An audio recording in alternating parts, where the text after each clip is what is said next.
চাঁপাইনবাবগঞ্জের মহানন্দা সেতুতে ব্যাটারি চালিত অটোরিকশাকে টোল মুক্ত রাখার দাবিতে রাস্তা অবরোধ করে বিক্ষোভ করেছেন চালকরা।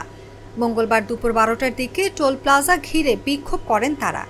এ সময় 2 কিলোমিটার সড়ক জুড়ে যানজট সৃষ্টি হয়। আপনারা আমার কথা শুনেন, একটু ঠান্ডা হন। আপনাদের এত কষ্ট করে এখানে আসাটা ব্যর্থ হবে না। সেনাবাহিনী আসছে, পুলিশ আসছে, আমরা আপনাদের সাথেই আছি। বাট যেটা লিগাল ওইটাই আমরা করব, বেআইনি কোনো কাজ করব না, ঠিক আছে?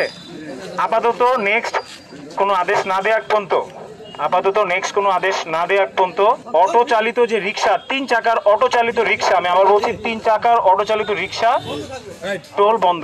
রবিউল ইসলাম নামের একজন অটোরিকশা চালক বলেন, জেলা শহর থেকে 20 টাকায় একজনকে নিয়ে মহানন্দা সেতু পার হয়েছিলাম।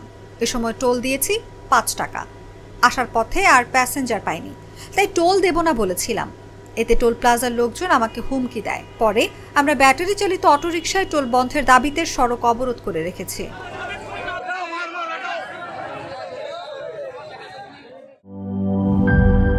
শিয়া বাটার ও ভিটামিন ই সমৃদ্ধ lily glam beauty soap. Lily, always beautiful.